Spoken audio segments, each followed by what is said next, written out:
What's going on, everybody?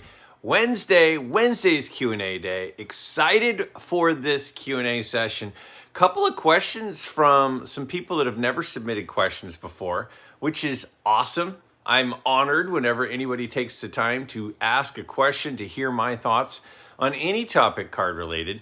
But, my whole thing with cards is I just love them so much, and I can't just go and buy. So one of the things I like to do is just discuss them, share my thoughts on cards I like, topics about cards.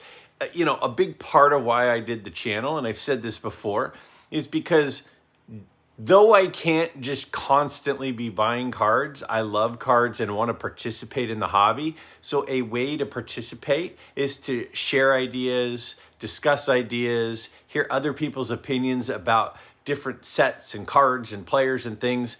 And so this is really fun for me on Wednesdays to just give my thoughts on things that you all are interested in. Now, I have a couple of quick reminders I wanted to share. First one, I have 5 more days until this Sunday. I am accepting submissions for the Midlife Community Show and Tell from your favorite pickup from November. So if you've not yet submitted your favorite November pickup, we have 5 more days to do that. Down in the description, there will be a link to a Google form. That Google form will have a place for you to put a little bit of information in, including uploading the picture of your favorite pickup. One of my favorite videos of the month every month is at Community Pickups. Now, one of the things I'm going to be doing, and I'm starting to put together, is a year-end best of 2024 Community Show and Tell pickup. So I'm going to do like you know how a lot of people are doing countdown videos of like the top 50 cards in their collection? I'm going to do a top 50 countdown of the top pickups in the community, in the midlife community this year. And it's absolutely going to be amazing when we look over this past year and what all of you picked up and added to your collections. Now, another thing I wanted to Another thing I wanted to throw out there is my Captain Midlife card. Remember, I have 250 of those set aside, courtesy of the penny sleever, and I'm gonna do this until I get rid of all 250, and I have about 10 left.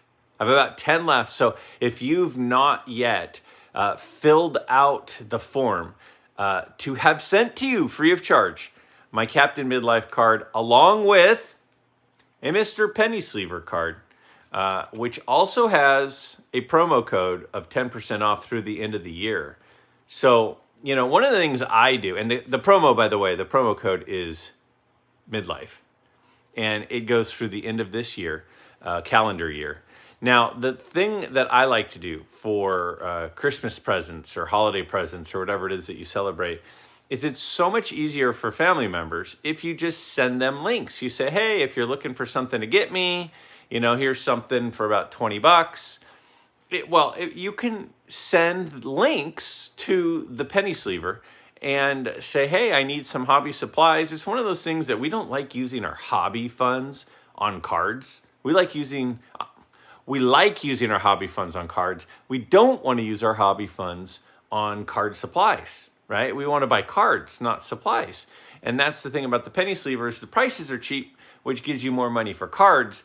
But send some links to family members. If there's something you're like, I don't know what to get, send some links of some hobby supplies that you need and get them as gifts. People appreciate it when you do that.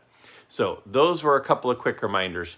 If you've never submitted a question for one of these Wednesday Q&As, or you want to submit a question for a Wednesday Q&A, down below in the comments, just simply type out your question, and I'd love to include it in an upcoming episode. That's what these 5 questions come from, is exactly that. So I'm going to go ahead and get to the first question right here. Hello, Greg. Great video. My question for next week is, do you track how much your collection is worth? And also, how much have you put into each card? Thanks for all you do in the hobby. All right, so this is a super interesting question. Do I track my card values? I have a Market Mover subscription, and that allows me to track my card values if I want. I have a Card Ladder subscription, and that allows me to track my card values if I want. But do I? No, I don't. So the question is, why don't I? There's a couple reasons. Number one, the main reason to track your card values and how they've done since you bought them is if you're planning on selling them, right? If you bought a card for $200 and then you hold it for a long time and sell it for $250, then you made $50 in profit. And technically you'd have to pay taxes on the $50 in profit. But if I'm not planning on selling them, then who cares? I don't care if they went up or down in value. I generally buy cards to hold. Now, I do sell some cards, and then when that happens, I have to go back and research what did I pay or use my memory. A lot of my cards I buy in person. I don't really remember, but that's not something I'm all that concerned about. If I'm being totally honest with you, it's not something I think about because it doesn't happen very often. But the main reason I don't use these card tracking things is because I buy cards not based on the grade number. I buy the cards based on the look of the card. So a lot of the times my goal is I want to find a 2 that looks like a 3 or a 4. I'm going to buy a 3 that looks like a 4 or a 5. And just because it has a 3 on it doesn't mean I don't think in many cases it's the same value as your average 3, because it's nicer than your average 3. And what the card trackers do is they use all the 3s that sold out there and kind of find an average to come up with the value would be. But if I'm buying a card that's a 3 that I think is undergraded, I think looks way better than a 3, then it doesn't adjust for that. So people who are buying grades, right? And it's like it could be not that nice of a 3 or not that nice of a 5 or not that nice of an 8, but it has an 8 on it, then it matters more to them than it does to me, because I would think the thing was constantly saying that the value of my cards was not enough. I think it would constantly be saying, oh, well, your 2 is worth $250. Well, I think my 2 is worth more than $250 because my 2 is better than all the other 2s. That's why I bought that one. So I think it would frustrate me that it's comparing my really nice card that looks like a 3 or a 4 to the 2s, So occasionally I'll look up what the range is that something's selling for. I'll go, I bought this a couple years ago for $600. I wonder what they're going for right now. But I honestly don't really do that much. I don't really know what the cards have done since I've bought them because I don't really care. And I do understand that for some people, the side part of the hobby or a portion of the hobby is trying to buy things at a good deal and buy things that are going to go up in value and that it will grow over time. I do get that, and I totally respect that. I don't have any problem with that. But that's not really what I'm doing. I'm just trying to buy stuff that I like, that I think is a good deal. And the main way I try to get a good deal is I try to pay the average price of a card at that grade, but I try to buy one that I think is nicer than that grade. One where maybe the grading company was a little harsh on. And so if they were a little bit harsh on it and they gave it a 2 instead of 3.5, and I think it's a 3.5, or at least it looks like a 3.5 to me, then I don't value it at a 2. So if Card Ladder says what a 2 value is, that doesn't apply to my card. It's one of those things where, again, I think we all tend to think that our stuff is better than it probably is. We think we contribute more to the company than we probably do. We think if I moved on from this company, man, they would really miss me. We're all replaceable. Let's be real. We all think our house is the nicest one on the street. We all think our kid is the best one on the team. We all think our kid is the smartest and sweetest one in the school. And I think my 2 is better than every other 2. Therefore, 2 grades don't apply to my cards. And whether that's naive or ridiculous, I don't care. I'm totally content continuing to believe it. So in all sincerity, I don't grade the values of my card, or I don't track the values of my cards, and I genuinely don't really care all that much. Maybe I should. Convince me in the comments that I should, because maybe I'm wrong, and maybe I should, and I'm sure there are a lot of reasons why I should. Maybe for insurance reasons? Is that why I should? I don't know. Convince me in the comments, because right now, my stance is I don't care. Longtime watcher, first-time commenter. When it comes to your Grail cards, do you ever continue to look for nicer or higher graded, better eye appeal versions?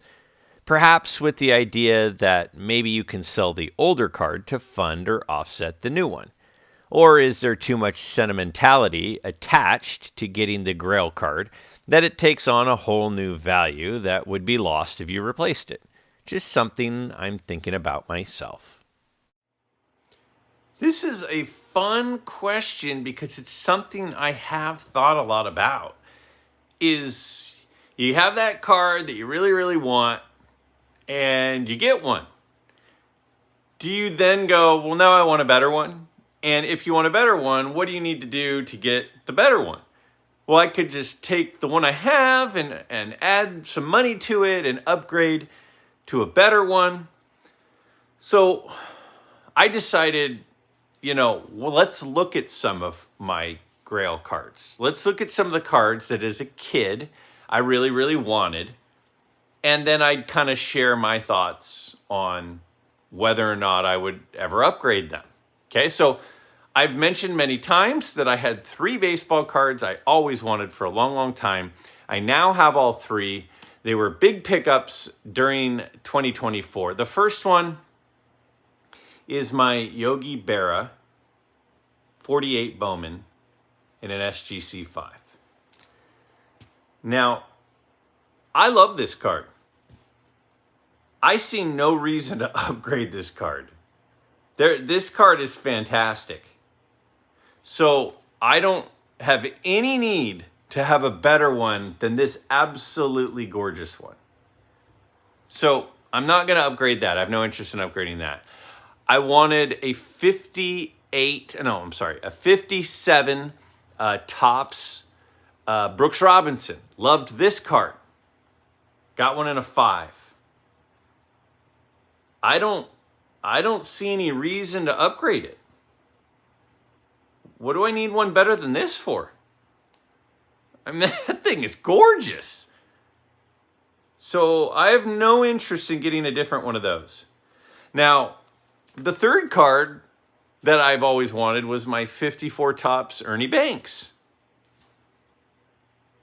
I have this one in a PSA 5. And I think it's freaking sweet. And I don't have any need to get a 6 or a 7 to me, this 5 looks like a 7. Looks like a 7 to me. So when I look at my 3 childhood Grail baseball cards, I'm 100% content with those. Now, the story of getting this at the National with my dad and all my friends adds to it for sure. The story of how I traded for this Brooks Robinson through someone who saw a video that I did adds to that story. And the fact that this amazing Yogi Berra was a gift is incredible. So the story is amazing, but the cards are amazing. So I have no interest in upgrading those. Now, part of the reason that I don't think I need to upgrade them is not just the story or not just because they're nice, but it's because I was patient. See, sometimes we go, I just want to get the card. I want to get the card. I want to get the card. I want to get the card. And I get that. But sometimes it's not about getting a copy of the card. It's about getting the copy of the card. And so sometimes we just want, it's like, maybe someone out there single and, they see a gal at the grocery store and they start talking.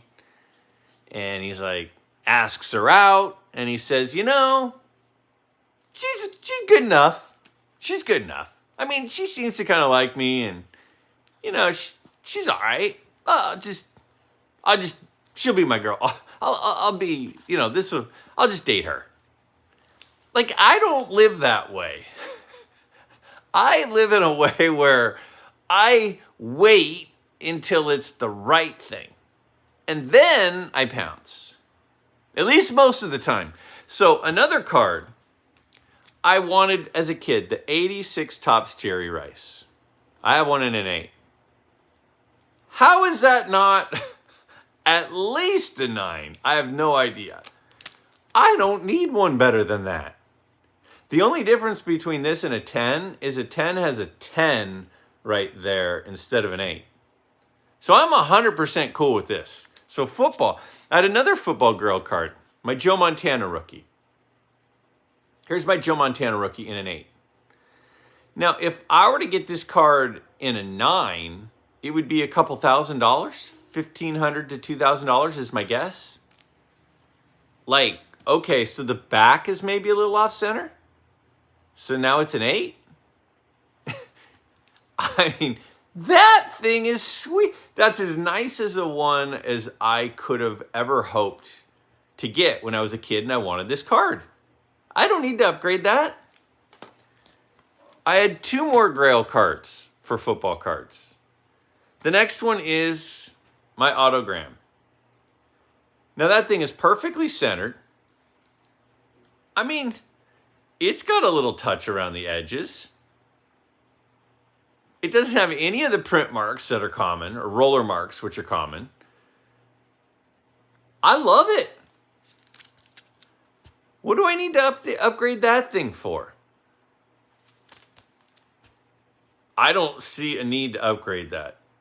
There's nothing for me to upgrade. I mean, it could have sharper corners, I guess, but I love this one. I have no interest in upgrading that. But my Jim Brown. Here's my Jim Brown rookie. 1958. Topps Jim Brown. Super expensive card. Now this card is pretty well centered, right? Trying to get some glare off of it. I'm putting it in front of my face because it was focusing on my face instead of the card, and they've all been doing that, but it's pretty well centered. The corners are pretty decent, and it's a 3. And even in a 3, this is an expensive card.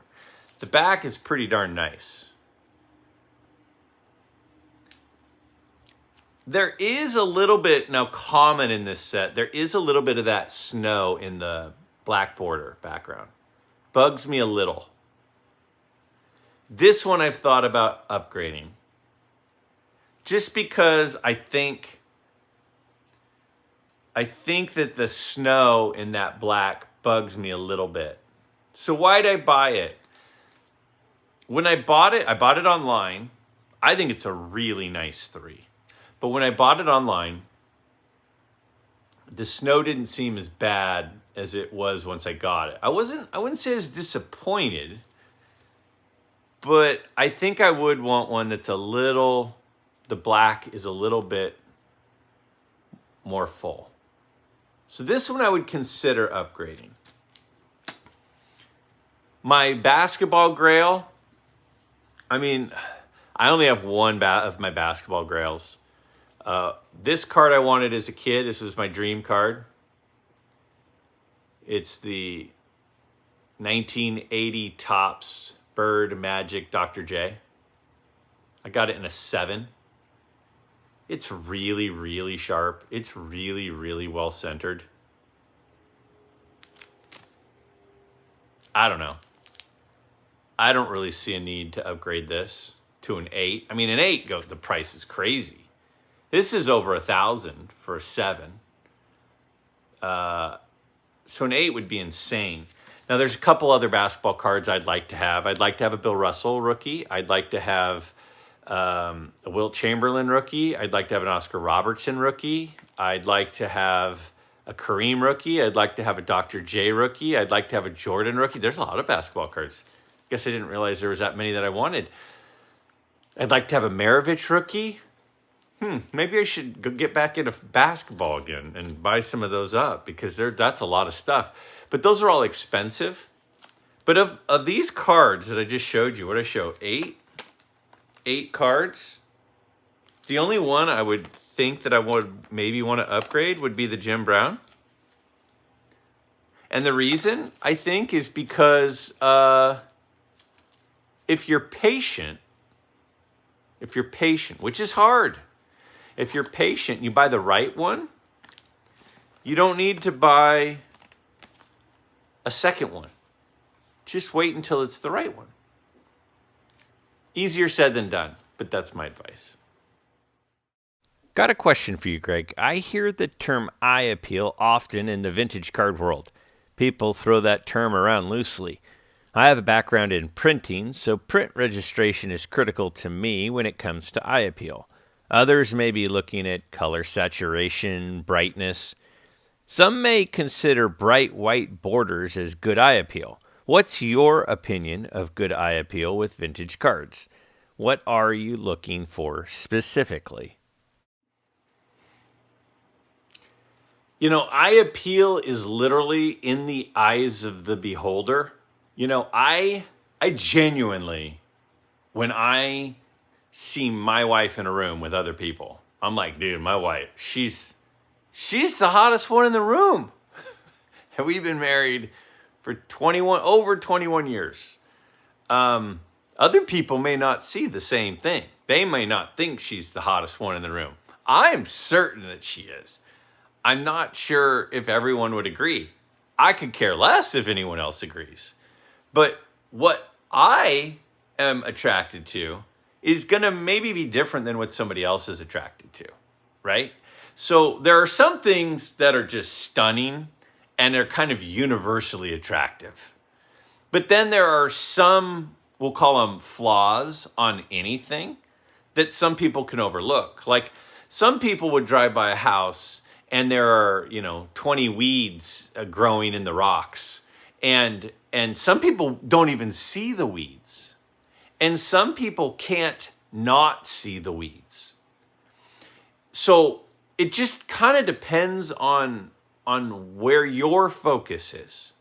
So what one person's idea of eye appeal could be completely different than another person's.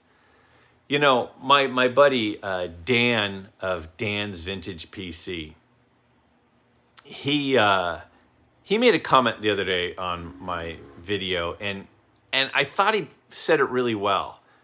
What can you not unsee? If there's an issue with a card that you can't unsee, then that's something you should stay away from. If there's a fisheye and you can't unsee it, I wouldn't get the card. If there's a crease that you can't unsee, if there's a mark, if there's a scribble, if there's a pen mark, if there's a blurred part of the image, if it's got one corner that's just bugging you and you can't unsee it and you keep going, man, if it wasn't for that corner, if it wasn't for that centering, if it wasn't for that mark right there, if it wasn't for that roller line, then you should not get the card. So for me personally, what I like is I like a card that is well-centered, where the corner issues, if there are somewhat symmetrical. If there are two perfectly sharp corners and two heavily dinged corners, that looks weird to me.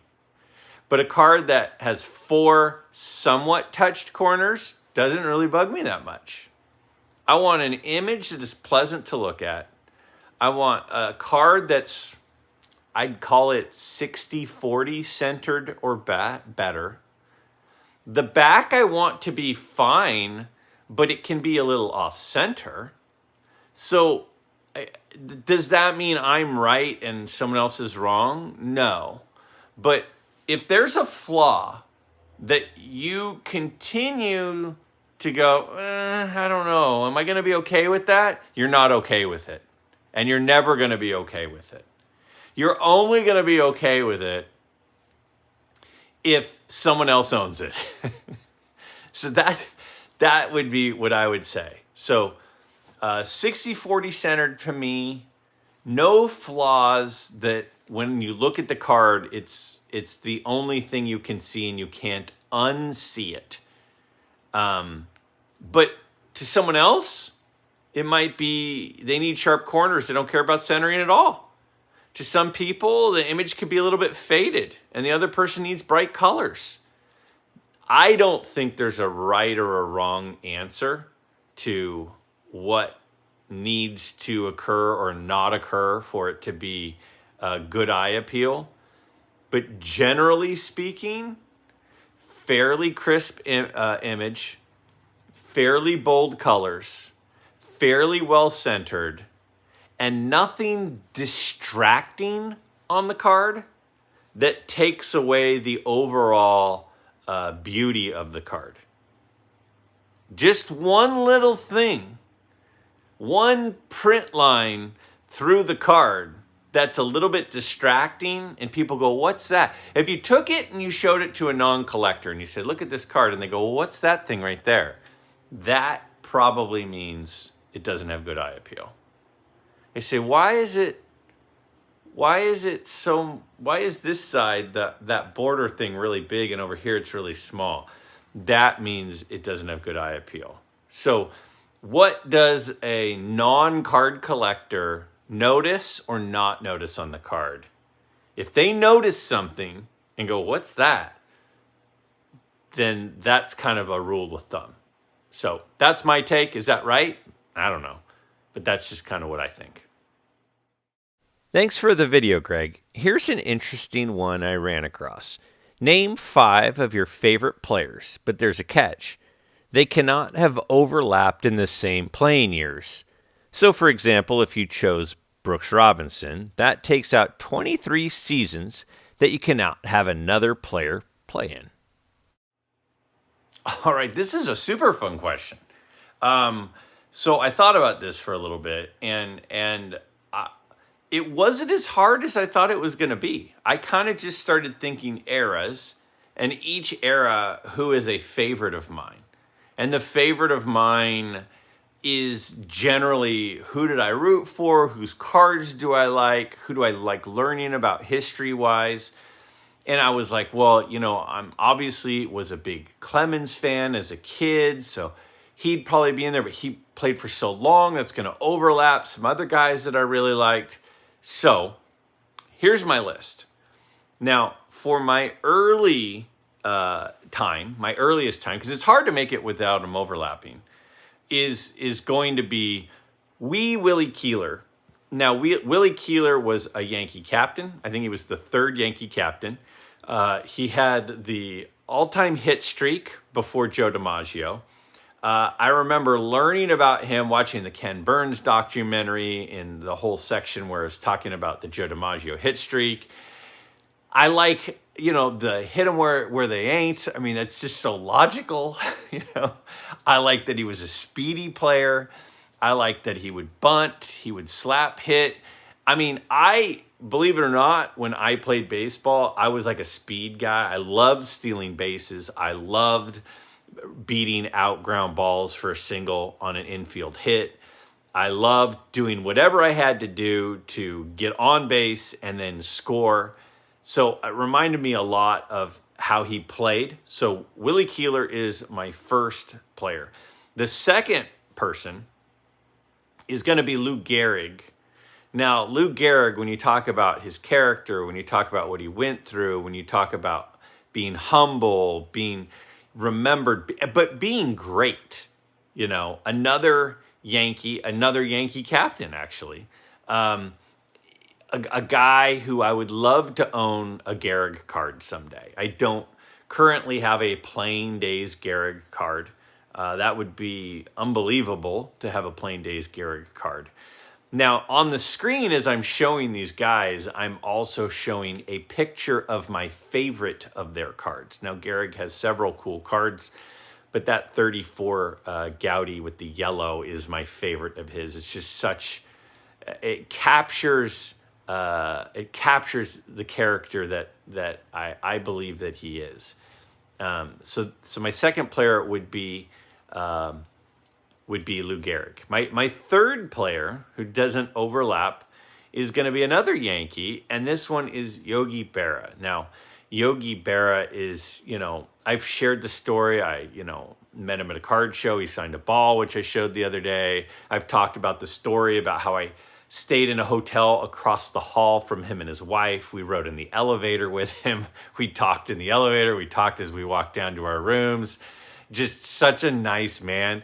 There was nothing greater than going to spring training and seeing Yogi Berra walking around out on the field in a full uniform, like as this old man. I mean, the guy had all 2 handfuls of rings and then some. Just his the way he played, what he meant to the game, his quotes. How does anybody go, I hate Yogi Berra? I mean, I don't know how anybody could think that. So Yogi Berra is going to be my Golden Ages guy. My next player, there's going to be a little bit of a gap there from the end of Berra until my next one, but I got to go with my guy Clemens. I know that Clemens is one of the most hated players. It's like probably most hated number 1 is A-Rod, hated number 2 is Clemens, and I'm okay with that. I loved the guy, and every experience I had with him was fantastic. And there was no athlete in the history of my life that I've rooted harder for than Roger Clemens. I looked forward to every game that he pitched. I would check for updates throughout the game before the internet to see how he was doing. I saw him pitch at the Oakland Coliseum. I saw him pitch at Yankee Stadium. He was my guy. When you talk about player collectors, like I would go to card shows and I would dig through boxes and boxes and boxes of cards, hoping to find a Clemens card. Before they were dollar boxes, they were quarter boxes, literally. And I bought so many Clemens cards for $0.25 each, and he was my guy. So Clemens is definitely in the mix.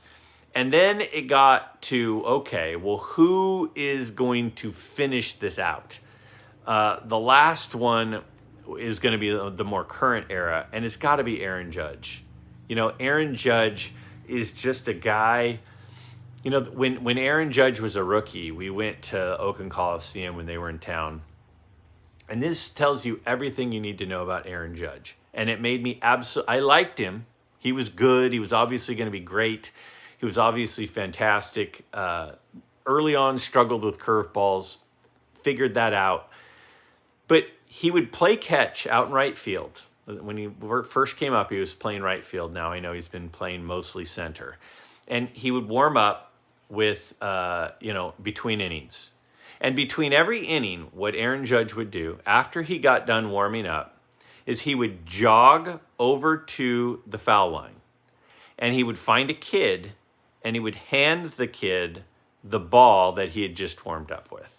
And he did it between every single inning. So for 9 innings, he warmed up, then took that warm-up ball, jogged to the foul line, and handed it to a kid in the stands. 9 times. Now, those are the little things that a lot of people just don't do. Those are those little things. There are 9 kids from each game that Aaron Judge played in at every park has a ball that they treasure because Aaron Judge took 30 seconds out of his life to jog 20 yards and then 20 yards back. And those are the little things. See, the little things in life are the things that sometimes matter the most to people. We sometimes just go about our day and we go, I don't want to deal with that. I don't want to do that. But those little things can sometimes mean so much to other people that if we just overlook that and we just ignore that, I think that we're missing out. I really think that we're missing an opportunity to make an impact on some people. And Aaron Judge does not miss those sorts of opportunities. And even if he struggles in the playoffs or in the World Series or has a few bad seasons in a row, I will always be an Aaron Judge fan because of the type of person that I've seen him be. And I have a huge amount of respect for Aaron Judge, the person, and I also like watching him hit the ball really, really far. Hey, Greg, you've done a lot with your YouTube channel over the past 2 years, collaborating with other video content creators and also building this midlife sports card community. What would you like to accomplish next year when it comes to both your channel and your card collection? Are there ever times where you choose not to record a video topic that you may be interested in because you feel like your viewers might not care as much? Do you think this could be something other people who just hit record struggle with as well? Thanks, Greg. All right. Andrew always asks some great questions, but some of his questions are multi-parted, and sometimes I think that I probably forget to answer certain parts of the question. That said, so as far as my collection goes, the struggle for me continues to be that I love cards so much and I get so excited when I see something that I end up spending so much money on little rabbit holes that sometimes I'm not able to accumulate funds to get to some of the bigger cards that I want. There are some bigger cards that I'd really like to have. I'd really like to have a Ty Cobb T206. I'd really like to have a Cy Young T206. I'd really like to have, there's so many big cards that I want. I'd like to have a Dr. J rookie card. I'd like to have an Oscar Robertson rookie card, like I mentioned earlier. If I just start rattling them off right now, I'm working on my guy Darren, Return to Collecting, and I have a date set here coming up in a couple of weeks. We're going to sit down and we're going to review 2024 and our pickups and what our goals were and how we did. And then we're also going to do another video where we're going to look at 2025 and what some of our goals are for that. So I'll get deeper into this, but just as kind of a preview to that, I want to find a way to add some bigger cards. And conversely, I really enjoy nostalgia cards. You know, this last month I showed 84 Donruss Don Mattingly that I got. I finally got a Ken Griffey Jr. Upper Deck. I really had fun buying those. And they were both pretty cheap. And I had fun because those were cards I wanted as a kid so bad. And it was like, no way would I ever be able to buy one. And now I have one. And it was really cool. And I loved that nostalgia. So I could see myself wanting to get more stuff like that. Does that stuff have long-term value? Probably not. But I still really like it. And so I could see myself doing more of that. More on that to come with Darren. I need to sit down and put some stuff on paper and actually get it formally, lined up, and then we'll share. As far as the channel goes, I said when I started the channel, my goal was to create a community. My goal was to create a channel where I could make everybody feel like they had a place to go in common where they could enjoy cards together. I felt like a lot of channels at the time were more sharing their collection and talking about their collection, and not so much as a place where people could share off their collection and viewers could ask questions and viewers could share opinions and viewers could show their cards. That was one of my main goals. And I feel good, like we've accomplished that this is a place people can do those things. I feel like this channel is, I had some goals, just not because subscriber numbers matter to me, but I was like, man, my goal was after 2 years, if I could have 1,000 subscribers, that would be amazing. And I accomplished that. And so it's not that I wanted subscribers, it's that I wanted that was just a barometer to say, hey, yeah, other people kind of enjoy what we're doing. And if you could get 1,000 people to want to be a part of what we're doing, then that would be amazing. And so that was accomplished. This last year, I felt like going into 2024, it felt like a lot of what I did in the first year and 2 months, the first 14 months of my channel, felt like a lot of it was isolated. I felt like I did a lot of stuff to myself. I only had a couple of collaborations. And so I really set out to do more collaborations. So I've done a lot of my short-windeds. I've done a lot of guests. I've done a lot more collaborations with other people on.